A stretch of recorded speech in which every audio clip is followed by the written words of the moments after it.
ndagushima kuri Imana ishobora byose. Ndambitse ikiganza kuri uyu muntu mu izina rya Yesu Kristo. Ndategeka umwuka wa maneko monitoring spirit, daimoni yazaga kutwara amakuru, gutwara uburyo abayeho, ibyo avuga, bamusura, bamugenderera.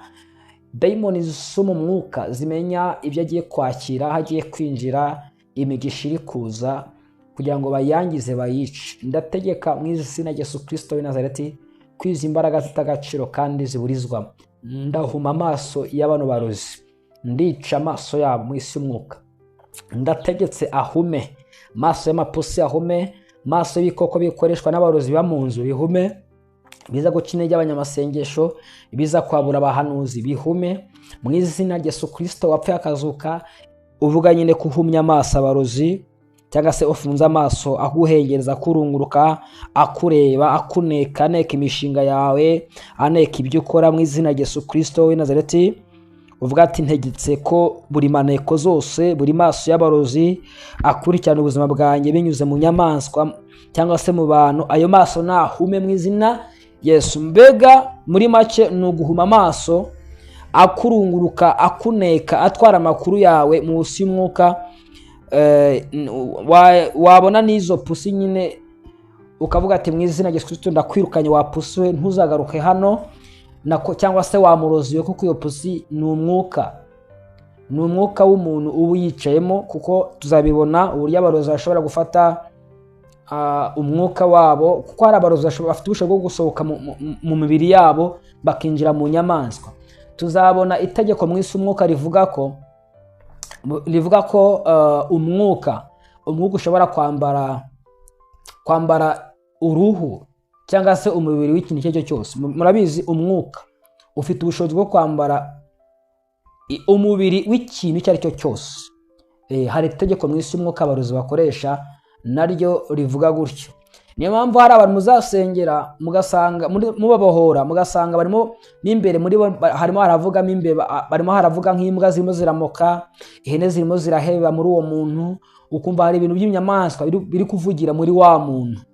Ni rya tegeko abarozi bakoresha rivuga ko mu isi y'umwuka, umwuka w'ikintu icyo ari cyo cyose ufite uburenganzira bwo kwambara umubiri uwo ari wo wose. Bohorwa TV, vuga butumwa. Yesu nashimwe cyane bagaragu b'Imana. Uyu munsi ni umunsi udasanzwe Imana yongeye kuduha kandi kuduhumekeramo amagambo y'umwuka, aho tugiye kumenya amabanga akomeye ya Satani.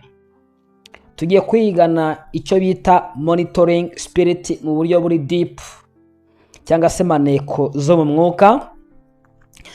Turaza kumenya uburyo amabanga yawe amenyekana kandi utigeze uyabwira umuntu, ndetse n'uburyo wahuma amaso, ayo maso y'abarozi cyangwa se ayo matumanaho yabo. Kandi koko pe mu by'ukuri birarangira mu isi y'umwuka, kuko dufite experience yabyo. Nitwa rero Evangelist Gakuru Fabrice, ndi umunyamasengesho ndetse n'umuvugabutumwa. Uyu ni umwaka mushyashya w'2026.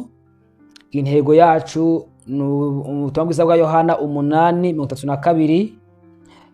Namwe muzamenya ukuri kandi ukuri ko kuzabatura. Ndifuza ko nabwira abantu ukuri ku ijambo ry'Imana. Turimo turategura amasengesho ya saa 9 za nijoro na nimugoroba yo kubohoka kuri channel yitwa Ufurate TV. Niho azajya akunda kunyura, ariko kuri Bohorwa TV ni inyigisho nk'izi ndetse n'amasengesho nabwo mu bundi buryo, ariko atari ya saa 9 cyangwa se afite ayo matitiri. Hanyuma rero icyo bita maneko zo mu mwuka, turaza kumenya uburyo wazikata ku buzima bwawe kandi zikarangira burundu. Ikintu cyitwa ipusi niyo tugiye kuganiraho cyane muri izi monitoring spirit, cyangwa se uburyo ikoreshwa cyane n'abarozi b'abahanga bari kuri level ihambaye mu bijyanye n'uburozi. Tuzareba n'uburyo bayikoresha. Iki ni nk'igice cya mbere. Ejo nababwiye itegeko rya mbere mu mategeko abarozi bakoresha mu isi y'umwuka. Harimo itegeko rivuga ko ibintu byigeze kugira n'isano cyangwa byigeze guhura mu isi y'umwuka, iyo bitandukanye mu isi y'umwuka birakomeza bikagira n'isano, bikagirana contact. iryo tegeko naribabwiye umunsi w'ejo ni irya mbere. Uyu munsi ntabwo ari itegeko rya kabiri, ahubwo ngiye kubabwira icyo bita amaso y'abarozi cyangwa se amatumanaho y'abarozi cyangwa se maneko zo mu mwuka, cyane cyane uburyo abarozi bakoresha ipusi mu gutwara amakuru yawe, mu gutwara ibintu byawe byose. Itegeko rya kabiri nzaribabwira. Ibaze ko tuzagira ku mategeko 7. Urumva tafite akazi kenshi. Ibaze ko byose nabiteguye kandi ngoye kubibwira abantu. Biragusaba kuba hafi ya Bahorwa TV amasaha atandukanye kugira ngo ukurikire ubu buhamya cyangwa se ibi bintu ubashe kuba bimenya. Intego yacu ni ukugira ngo wirwaneho mu isi umwuka. Bibiliya yavuze ngo muzamenye ukuri kuzabatura. Nabwenda babwira ngo barabadayimoni bajyanwa nuko wamenye ukuri gusa. Hari abadayimoni badashaka kugufata kubera ko uzi ukuri gusa kw'amabanga yabo. Niyo mpamvu y'ibi bintu byose rero. Mwuka wera ndagushimye kandi ngo wahe icyubahiro. Ndakwinginze kugira ngo uze ubane nanjye muri uyu mwanya. Iminota yose yo kumara imbere yawe tuganira iby'ubwami bwawe. Unyemerere uko ndagenda nganira amagambo y'Imana, abantu bakire deliverance, abantu bakire kubohoka mu mwuka no mu mubiri. Niba hari imbaraga ziboshya abantu turaza kuvugaho, zitangire kwibwiriza zirekura abantu mu izina rya Yesu Kristo wapfuye akazuka. Mpamagaye umuriro w'Imana kugota ahantu hose uyu muntu arimo gusengera ankurikiye. Ndategeka ikirere arimo kugotwa n'imbaraga z'Imana ndetse n'umucyo w'Imana. Mu izina rya Yesu Kristo w'i Nazareti, ngwino ukize, ngwino ubohore, ufungura amatwi y'umwuka, kirogoya yose turayamaganye, turayihagaritse ku buzima bwacu. Mu izina rikomeye Yesu Kristo wapfuye akazuka. Buri mwuka wa kirogoya, ibyo ari byo byose turabihagaritse mu izina rya Yesu Kristo. Turinginga imbaraga z'Uwiteka Imana Nyiringabo kuza guhagarara natwe. Urakoze kuri Imana itwumvishe, ni mu izina rikomeye y'Umwami wacu Yesu Kristo wapfuye akazuka. Amen. Haleluya. Hari abantu benshi bakunda kugira imishinga, ndetse imishinga myiza rwose. Ntihagiye n'umuntu umwe wabitse amabanga yabo, nta n'umuntu umwe ashobora kubwira imishinga yabo. Ariko ikintu gitangaje, iyo imishinga yabo cyangwa se ikintu cyabo cyiza kigeze ku munota wa nyuma, haleluya, ujya kumva wenda hari nk'abantu bamenya amakuru cyangwa se kigahita gipfa, ukabona kirapfuye neza ni nk'abantu bacyangije, kandi nyamara nta muntu agize gute, nta muntu wigeze ukibwira. Ni ibintu bibabaje cyane, abantu benshi bikunda kubabaho. Hari igihe badusaba kugira ngo tuvuge twitonze kugira ngo babashe kumva. Hari abantu bakuze badukurikira babifuza ko twavuga gahoro kugira ngo tubashe kumenyekana nabo. Iyo tuvuze twihuta ngo hari igihe batatwumva. So rero batangira kwibaza niba hari abantu bashobora kuba bajya gute bamenye imishinga yabo cyangwa se wenda abarozi, kuko hari abavuga ati nyamara abantu bashobora kuba bandoga, bagatangira gutekereza niba abarozi baroga basoma ibitekerezo byabo. Ariko ntabwo basoma ibitekerezo byabo, ahubwo ni ya myuka nise monitoring spirits zigukurikirana. Ni imyuka y'ubumaneko igukurikirana, niyitwara amakuru yawe mu buryo utazi. Nk'uko tubizi twese, abarozi ndetse na Satani bakorera ubwe ntabwo babera ahantu hose icyarimwe. Niyo mpamvu bazifashisha bya bisimba nababwiye. Harimo inyamaswa nk'amapusi nyine, imiserebanya yo mu nzu, cyangwa se inyoni usanga wenda ziri ku rugo rwawe, nko ku idirishya, aho ukunda kurara. Ibi byose bikora, cyangwa se n'imbeba n'ibindi, ibi byose bikora nka kamera zo mu mwuka. Bikora nka kamera zo mu mwuka zihereza direct wa mwuka w'abarozi. Rero aba bantu ibintu byabo kenshi bikunda gupfa ku munota wanyu, bakibaza byagenze gute, kandi bagatangira kubona imenyesho nk'ibyo turimo turavuga iruhande rwabo cyangwa se mu buzima bwabo. Ukabona ibintu byabo biramenyekana cyangwa se birapfa mu buryo bw'amayobera. Hari n'igihe mena aba bantu baba bafite nk'inshuti bakorana mu kazi cyangwa se zo mu muryango, zikaza kubasura bisanzwe, ariko zifite imyuka y'amaneke iri kumwe nazo ibagendaho. Ugasanga nayigize gute, nayitwaye amakuru cyangwa se nabyo hari ibyo ije kuneka cyangwa se hari ibyo baje gutwara binyuze kuri za nshuti zawe.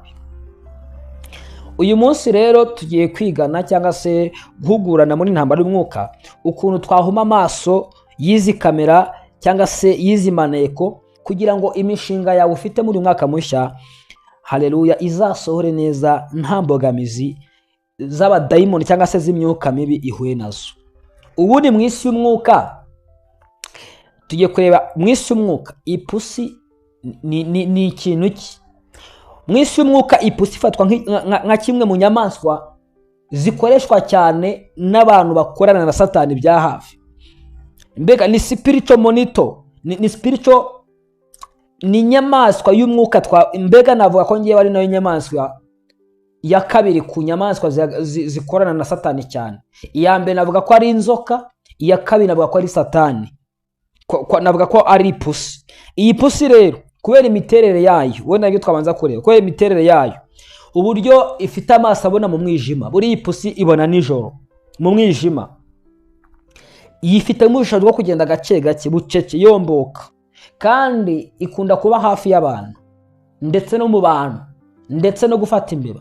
Ubu buryo bwose rero nkeka ko ari bwo buryo Satani agira gute ayifashisha, cyangwa se abakozi ba Satani babyifashisha mu kugira ngo batake abantu. Uburyo ifite amaso areba nijoro, kuko na nijoro ibyo gute ishaka kuba yaza rwose ntacyo yikanga igatwara amakuru, kuko akenshi izi pusi zikunda kuza amasaha nimugoroba ahanini cyangwa mu gitondo mu rukerera.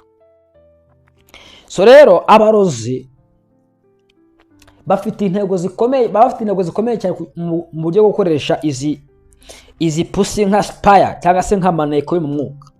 Intego nyamukuru yabo nk'uko nakomeje kugenda mbibabwira mu bihe byagiye bitandukanye, ubundi pusi mu burozi ni maneko cyangwa se dayimoni itwara amakuru yawe y'ubuzima bwawe.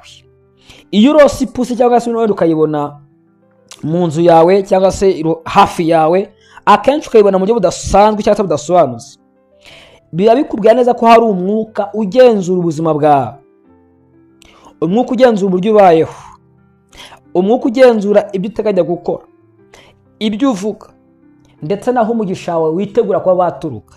Uzamenye ko hari monitoring spirit, uzamenye ko hari imyuka nyamara ishaka kubikugendaho ikuneka buri kimwe cyose, ibyo uvuga, uko ubayeho, imigisha yawe, ibyo mbega byose babitware bakoresheje ya pusi. Nigeze kubabwira ubuhamya, hari umumama wigeze kumbwira uburyo hari pusi yazaga hejuru y'inzu yabo, ndetse yamara igihe kinini kageza ku mugoroba.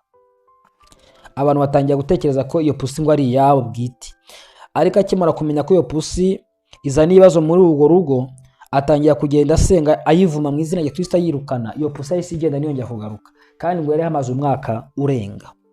Mene ibyo bintu rero hari igihe usanga ari imyuka ikumviriza ibyo mwe muravuga. Mbega intego yabo nyamukuru mu gukoresha ipusi, nuyibona ari ipusi y'abarozi. Kuri Horwa TV hari umudamu ambwira uburyo ngo hari pusi yaje akayikabukika kugenda, hanyuma ngo akayitera umupira wa baro bakina, akayivuma ati ugenda ugwe hiryo mu izina rya Yesu Kristo, akayibona imodoka yisikubita yapfuye. So rero intego nyamukuru yabo, nubona ipusi hafi yawe uzamenye ko ari umwuka waje gutwara amabanga yawe. Mbega ni umwuka uje gutwara amabanga yawe cyangwa se ibintu byawe, kugira ngo umwanda agende ategura uburyo azagutera mu buryo bwa nyabwo, cyangwa se abona hazamenera agusenya akurwanya, kugira ngo wenda bakate nk'amahirwe yaragiye kuza, mbega bahite bazibira, bahite bafunga. Ni imyuka yiba umugisha. Ubundi bivuga ko mu isi y'umwuka ipusi ni inyamaswa ishobora no kuba yarya ibiryo bateguriye umuntu. Mu buryo bw'umwuka rero bashobora kuyikoresha nk'igikoresho cyo kwiba, gusahura, kunyaga, kurya imishinga yawe cyangwa se ibiza byari biri hafi gusohora no kuza bwawe, ubu bakabimenya mbere yuko biza, kubera iyo myuka iguhora hafi ikugenzura. Uyu mwuka ushobora kugusenya ibintu byose ukoze ntubone umusaruro, ugahorana ibihombo, mbega ukaba umuntu w'amahirwe mabi. Mu gihe cyo gusarura bikaba biranze, sibyo? Wenda waba guhamagaye ujye muri interview, ujye mu kazi, iyo pusi ukayibona ikamenya ngo baguhamagaye kuri telefone yabyumvishe, bikaba birapfuye. Ipusi ni umwuka mubi cyane, nuyirota cyangwa se ukayibona iruhande rwawe mu buryo budasobanutse, uzatangiye kugenda uyitunga urutoki, uyivuma, uyirukana mu izina rya Yesu. Turaza kugenda tubireba, turaza mu kanya gusengana isengesho, naryo turaryigana kugira ngo tuhume amaso y'izi monitoring spirit. Ipusi ni umwuka w'agasuzuguro, cyangwa se umwuka w'ubugome, umwuka w'ubwirasi, amatumanaho y'abarozi. Abarozi bashobora gukoresha ipusi nabwo mu gusenya imiryango, cyangwa se gusenya izina ry'umuntu, cyangwa se guhindura karagiteri y'umuntu, imico, ugasanga afite imico atigeze agera mbere. Kubera iki? Kubera iyi myuka yazanywe n'izi pusi. Ndetse n'umwuka w'ubusambanyi rimwe na rimwe ashobora kujya gute kunyura muri iyi pusi bakawukwanduza, cyane cyane nk'ipusi z'umukara bakunda kuzikoresha nk'ibimenyetso nyine by'umwuka w'ubusambanyi. Mbega umuntu akagira imiterere n'imico atarasanganwe, cyangwa se imyifatire yangiza imico ye, yangiza icyubahiro cye nk'umuntu. Hanyuma uyu mwuka w'ipusi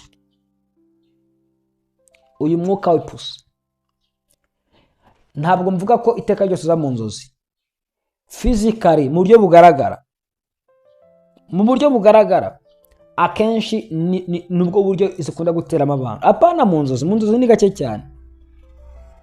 Uyu mwuka ashobora kuwukoresha mu buryo buri physical bufatika kugira ngo ugutere ubwoba. Mbega uhore mu nzu yawe, uhore uvuga ngo nyamara hari ipusi za hano, uhore mu bwoba. Mbega uvuga ati nyamara iyi pusi, mbega uhore ukekeranye, uhore mu bwoba. Iyo badahagaritse imishinga yawe ngo uhore mu buzima bwo hasi, umere nk'umuntu ukina n'abadayimoni cyangwa se ukina n'ibintu, uhora mu bintu bimwe, bashaka kuguteza ukagutera ikintu cyitwa ubwoba, ukibanira n'ubwoba uri aho ngaho. Ariko kandi reka twibaze kino kibazo.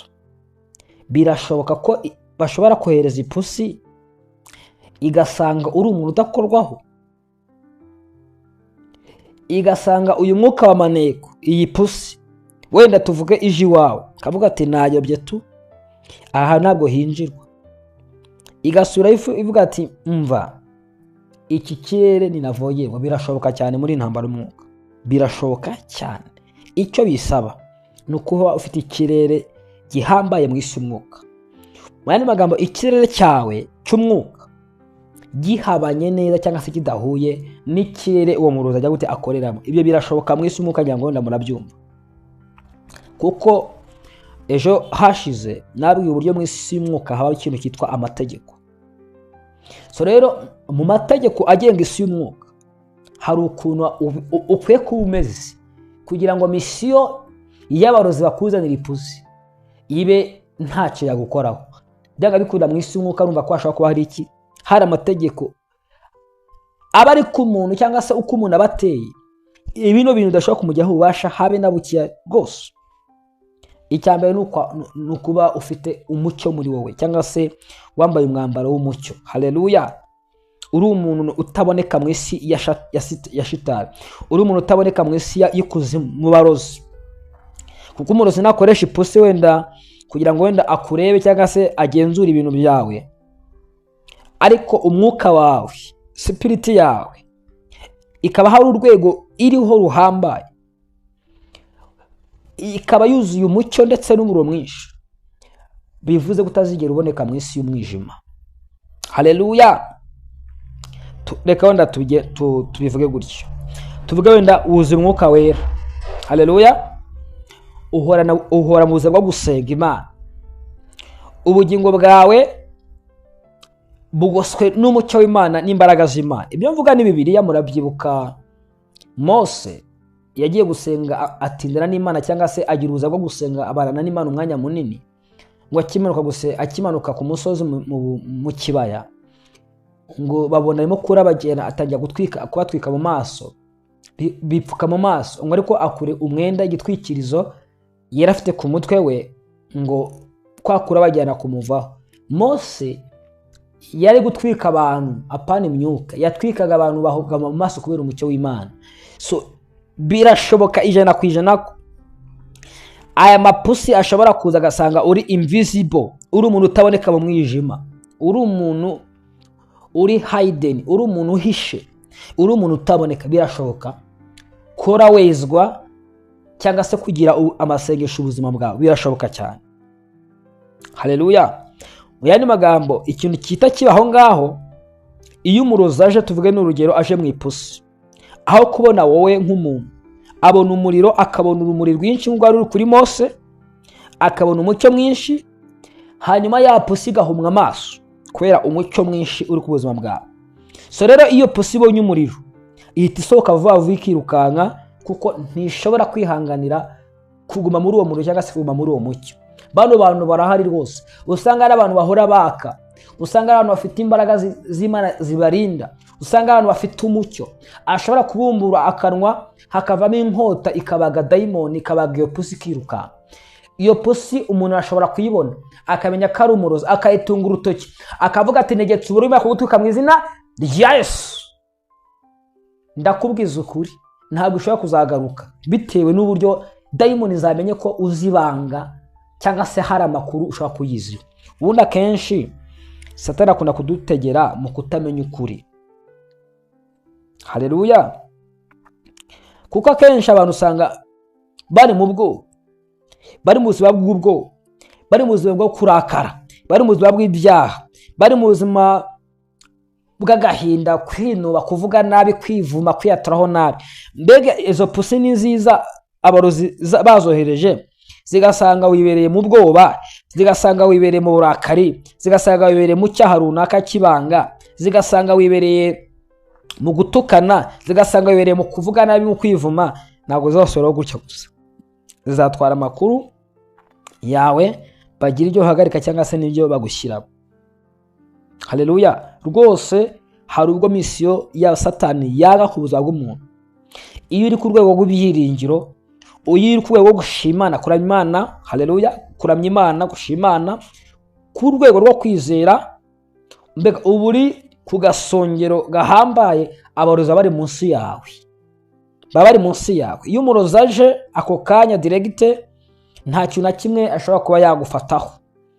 Hari igihe ayo mapusa akurura amakuru adahuye n'uburyo Satani akoramo. Haleluya.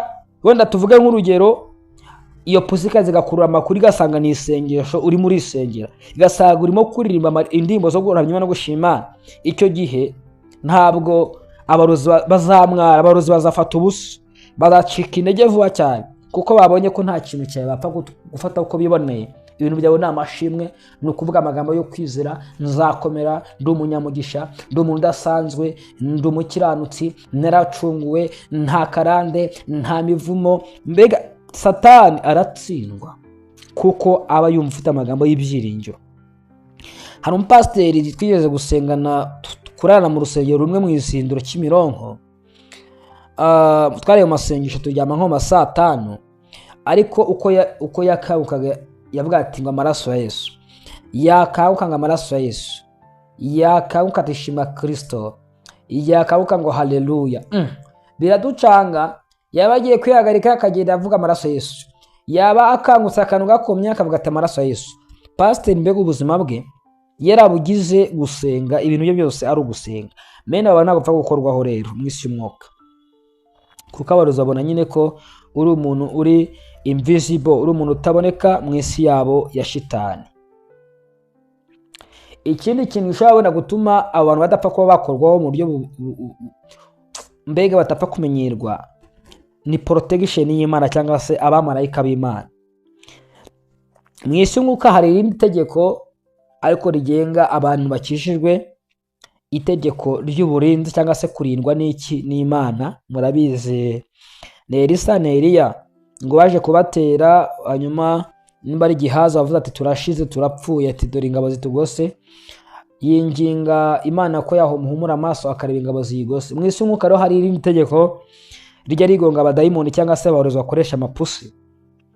Bajya bagongwa n'itegeko ry'abamarayika cyangwa se kurindwa n'Imana. Iyo umuntu akunda Imana cyangwa se akunda no gusaba uburinzi Imana, cyane cyane gusenga asaba uburinzi, haba hari abamarayika bamurinzi mu buryo bukomeye cyane. So misiyo zabo rero arigiye zanga kubera abamarayika.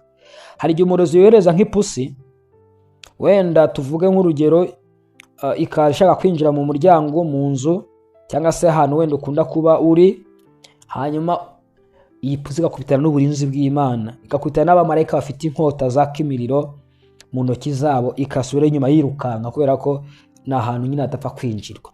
Hari abakozi Imana rero bageze kuri uru rwego barindwa n'abamarayika, nk'uko ubona ku bakuru b'ibihugu haba hameze, ugasanga n'abo bakozi Imana bo bafite protection ihambaye mu isi y'umwuka, ariko bikajyana n'urwego rw'imisengere no gukiranuka cyangwa se n'uburyo ubanye n'ikibanye n'Imana. Buriya reka tuvuge amaguverinoma cyangwa se amaleta arinda abayobozi b'abanyacyubahiro bijyanye n'inshingano, bijyanye n'icyubahiro bafite muri iyo munuza, muri icyo gihugu.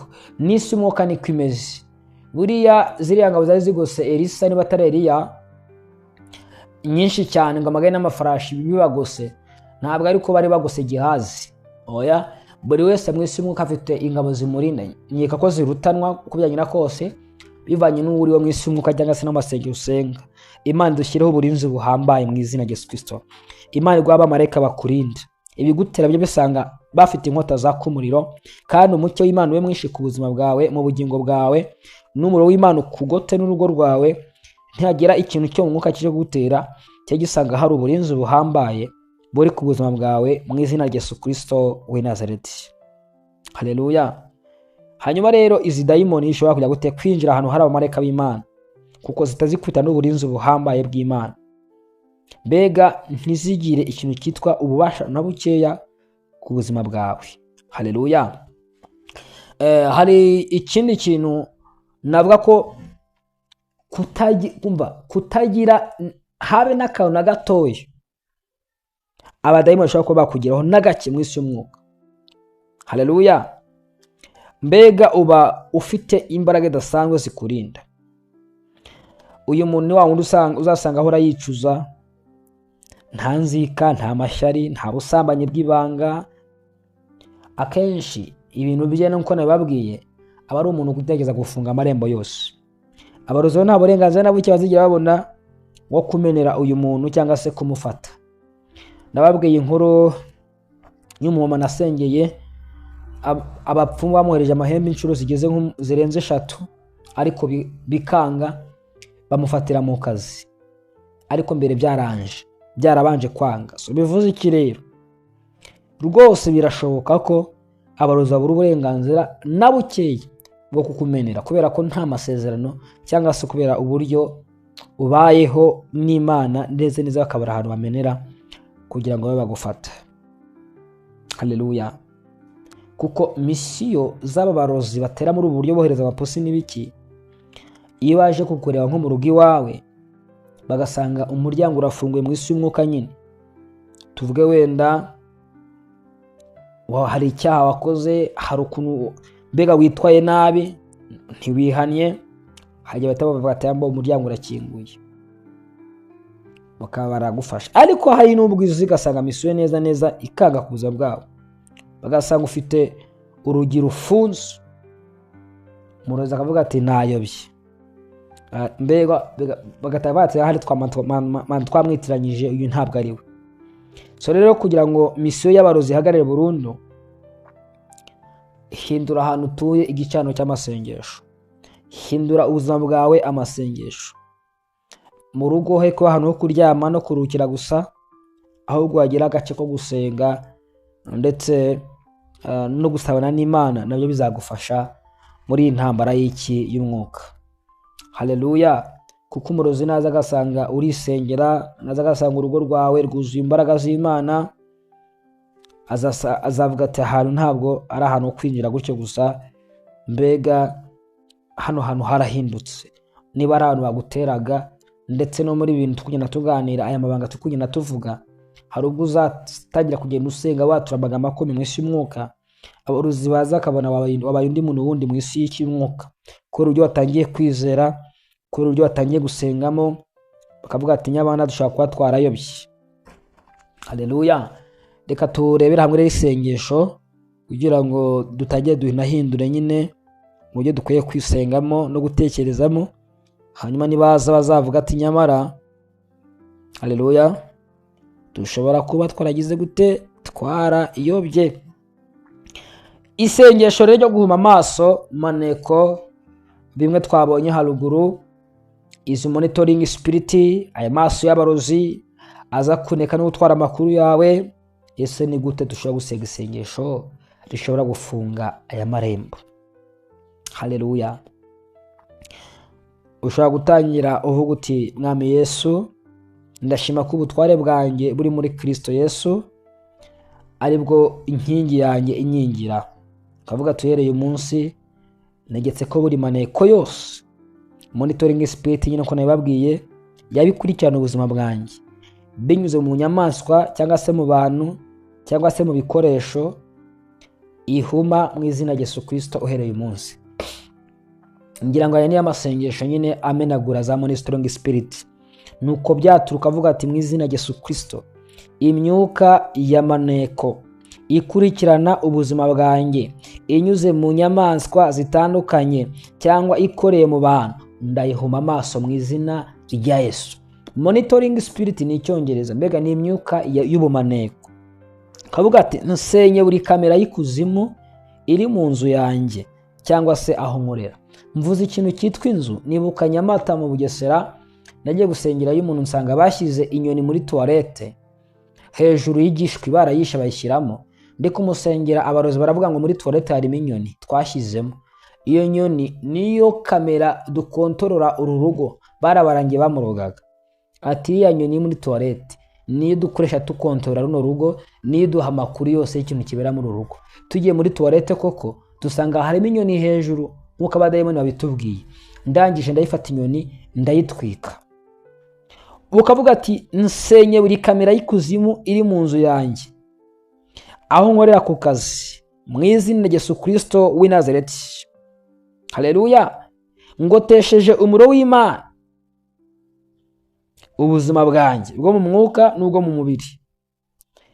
Vuga ati mu izina rya Yesu Kristo, nambaye umwambaro utaboneka mu isi y'abasatanike, mu isi y'abapfumu, mu isi y'abarozi, mu izina rya Yesu. Uvuga ati imishinga yanjye isubire mu mudendezo w'Imana. Buri maneko z'umurozi ntizongere kumenya ibyanjye cyangwa se kumenya imigambi yanjye mu izina rya Yesu, kuko bamenya imigambi yawe, bakamenya ibyo watekereje, bakamenya imigisha igiye kuza. Uti mu izina rya Yesu Kristo Nazareti, ntihakagire umwuka wa Satani cyangwa se umurozi umenya imigisha yanjye, umenya imigambi yanjye, umenya aho nkura amafaranga, umenya aho ibyejo byanjye hazaza.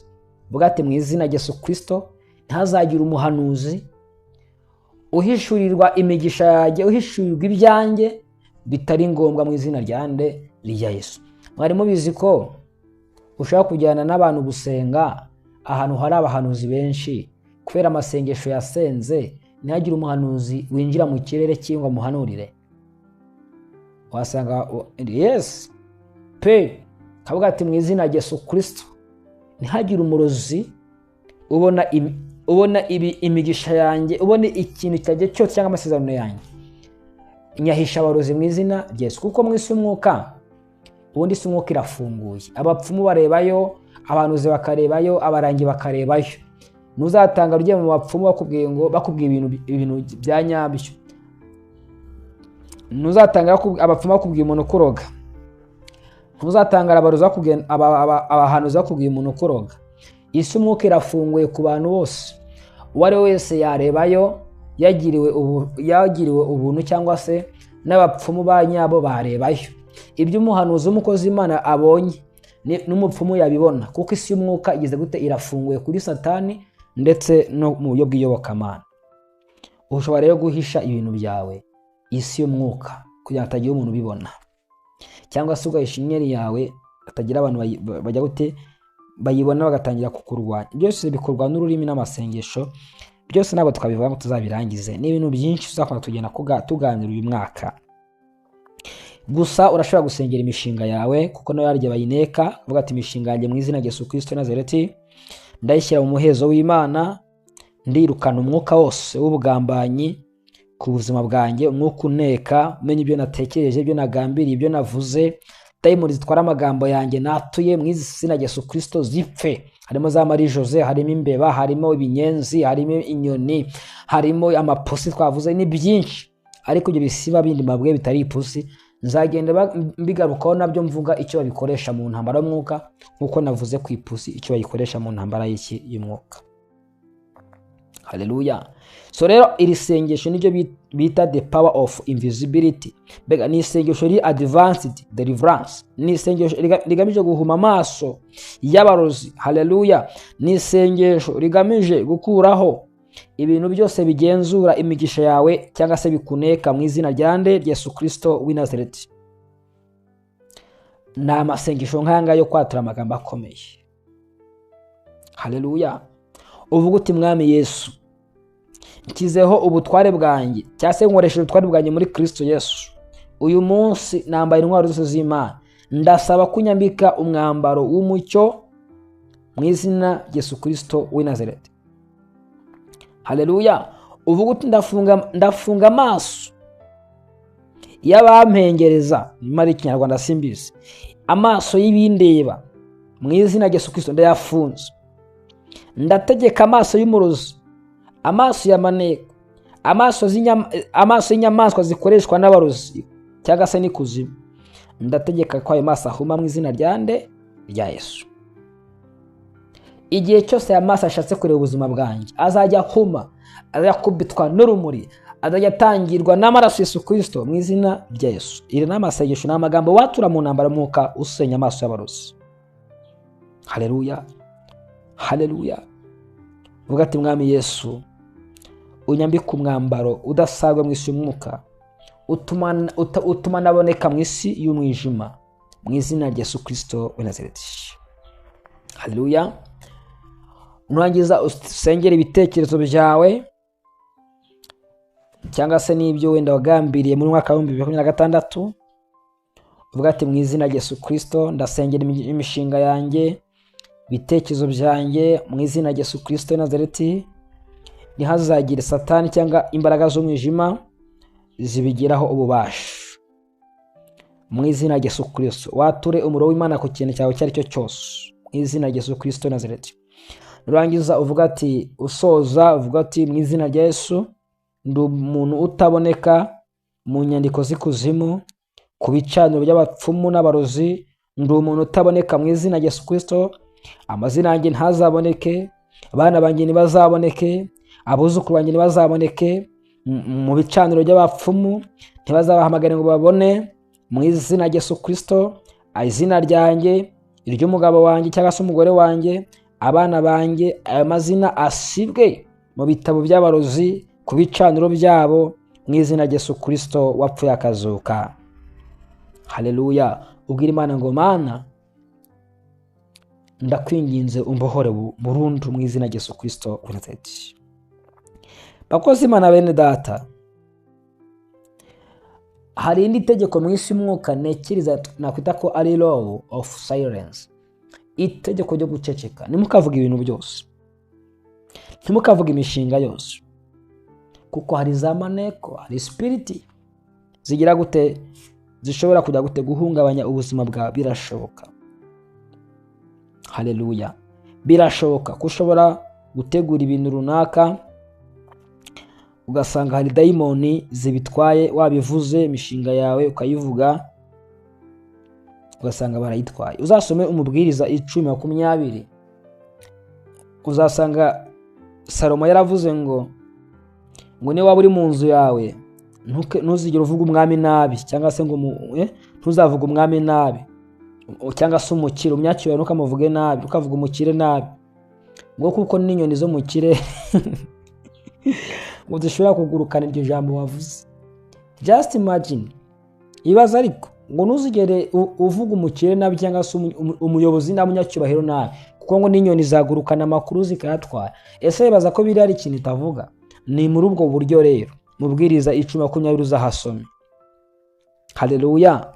Ni muri ubwo buryo bakoze Imana bene data. Nimugapfe kumena amabanga. Iri sengesho uzarisenga ariko ntugapfe kumena amabanga yawe. Ntugapfe kuvuga. Haleluya. Ibintu byose imigani 3:3 urinda akanwa ke abarinze ubugingo bwe, mbega urinze ururimi rwe abayigire neza kugira gute kurushaho.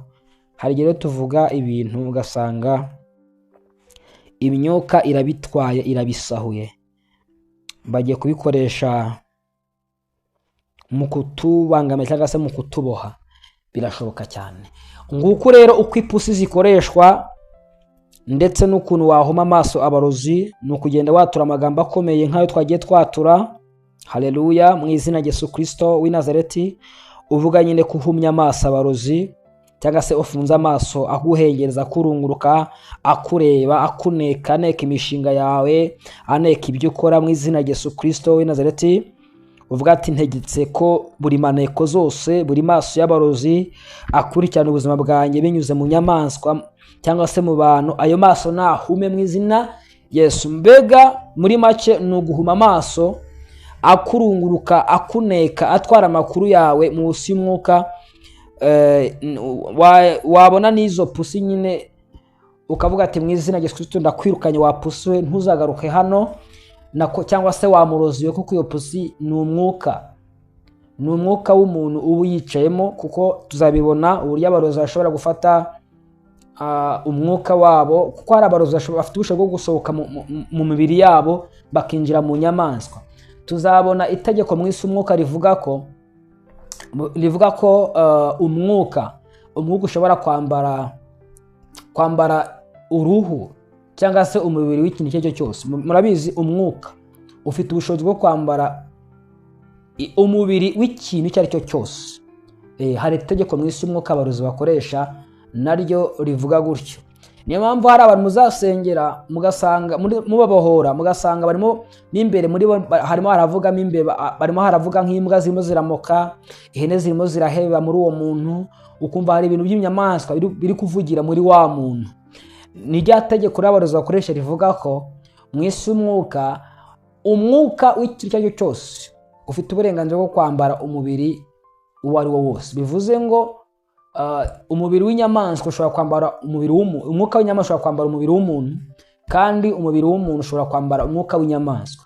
Ariyo mpamvu abarozi bafata sipiriti yabo bakayambika ipusi, ikaza ukagira ngo ni ipusi, kumbe ari umwuka w'abarozi wicaye muri ya pusi. Iryo ni itegeko rindi mu mategeko y'abarozi. Kwa ibintu byinshi, reka ngusoze. Zamura ibiganza byawe ngusengere isengesho. Imana iguhe umugisha. Data, mu izina ry'umwami wacu Yesu Kristo, Imana ikomeye, wera wa Isiraheli, igitare cy'amahanga, ndagushimye mu izina rya Yesu Kristo w'i Nazareti. Ndagushima kuri Imana ishobora byose. Ndambitse ikiganza kuri uyu muntu mu izina rya Yesu Kristo. Ndategeka umwuka wa maneko, monitoring spirit, daimoni yazaga kutwara amakuru, gutwara uburyo abayeho, ibyo avuga, bamusura, bamugenderera. Daimoni zo mu mwuka zimenya ibyo agiye kwakira, hagiye kwinjira, imigisha iri kuza kugira ngo bayangize, bayice. Ndategeka mu izina rya Yesu Kristo w'i Nazareti kwiza imbaraga zitagaciro kandi ziburizwamo. Ndahuma amaso y'abano barozi, ndica amaso yabo mu isi y'umwuka. Ndategetse ahume, amaso y'amapusi ahume, amaso y'ibikoko bikoreshwa n'abarozi ba mu nzu bihume, biza guca intege abanyamasengesho, biza kwabura abahanuzi bihume. Mu izina rya Yesu Kristo wapfuye akazuka, ibyicaga imishinga ye ndategetse bihume. Mu izina rya Yesu Kristo w'i Nazareti, abe invisible, abe umuntu udakorwaho, abe untouchable, umuntu utagaragara mu isi y'umwuka, umuntu udakorwa mu isi y'umwuka. Mu izina rya Yesu Kristo wapfuye akazuka, mwambike umwambaro data utuma ataboneka ku bicaniro by'abapfumu ndetse n'abarozi. Mu izina rya Yesu Kristo wapfuye akazuka, buri gicaniro cyose cyamukurikiranaga, buri myuka yose imugendagendaho, buri myuka yose yicaga imishinga ye, buri dayimoni zamunekaga, ndi gusenga mburijemo iki gitero ku buzima bwe mu izina rikomeye ry'umwami wacu Yesu Kristo wapfuye akazuka. Ye wa murozi we, kubitwa hasi inshuro nyinshi, menagurika mu izina rya Yesu Kristo w'i Nazareti. Ndakwirukanye mu myenda ye, ndakwirukanye mu byatunze, ndakwirukanye ku mafoto, ndakwirukanye ku buzima bwe, ndakwirukanye ku mishinga ye, ndakwirukanye mu mubiri we wamuteje indwara. Ndagutegetse rangira burundu mu izina rya Yesu Kristo wapfuye akazuka. Urakoze kuri Imana itwumvise, kandi urakoze kuri Imana ishobora byose. Turinginga amaraso Yesu Kristo, haleluya, kutubera igihome kirekire kidukingira. Turinginga imbaraga z'Imana arizo bamarayika b'Imana kutugota no kuturinda no kurinda imiryango yacu n'ubuzima bwacu na bene wacu. Mu izina rya Yesu Kristo wapfuye akazuka. Urakoze Uwiteka Mwami, dusengeye imishinga yacu kugira ngo ihishwe amaso n'ubumaneko bwa Satani mu izina rya Yesu Kristo. Yaje kwicaza ko no kurimbura, ariko ibyacu turabihishe ntibizigire byicwa cyangwa ngo birimburwe cyangwa se ngo byibwe n'imbaraga z'umwijima. Birahishe mu maraso ya Yesu Kristo, bibi bidakorwa n'ibitaboneka ku bicaniro by'abapfumu ndetse n'abarozi. Urakoze kuri Imana itwumviye kandi utwumvishe mu izina rya Yesu Kristo. Dusengera abana bato ubarinde, dusengera abakuru ubarinde, dusengera ababyeyi turi kumwe bose ubarindisha ubuntu bwawe n'imbabazi zawe. Urakoze kuri Imana idukunda, tubisabye Imana Data byose, Umwana n'Umwuka Wera. Amen, amen, amen. Zamura ikiganza cyawe uvuga ngo Mwami Yesu urakoze kumbohoye, unkureho maneko zo mu mwuka, unkureho abatwara amakuru yanjye bakoresheje ibikoko, bakoresheje telefone, bakoresheje abantu, mu izina rya Yesu. Vuga ngo uhereye umunsi ndabohotse, ndica amaneko zose zankurikiranaga, ndasohora inyamaswa mu mubiri wanjye no ku buzima bwanjye zatwaraga amakuru yanjye mu izina rya Yesu Kristo. Vuga ngo uhereye umunsi mpindutse udakorwaho, mpindutse utaboneka ku bicaniro bibi, mu magambo mabi, mu mitongero y'abarozi, ku bicaniro byabo mu izina rya Yesu Kristo Umunyanazareti. Amen. Imana igukize, Imana ikubohore, Imana ikwiteho mu izina rikomeye ry'Umwami wacu Yesu Kristo wapfuye akazuka. Amen. Nitwa Evangelist Gakuru Fabrice, umunyamasengesho nk'abandi n'umuvugabutumwa. Kanara like na subscribe uri budukurikira ubwa mbere kugira ngo tujye tubana umunsi ku munsi. Usharinge n'abandi iyi video wumva bayikeneye, uyiha bayikeneye ariko kugira ngo tujye tubana umunsi ku munsi. Ikindi turi gutegura amasengesho, turabura iminsi mike kugira ngo tutangire amasengesho ya saa 9 za nijoro na saa 9 za nijoro, amasengesho yo kubohoka kuri chaîne yitwa Ufurate TV, niho hazajya hanyura ayo masengesho. Imana iguhe umugisha, Imana ikurinde. Borwa TV, vuga butumwa.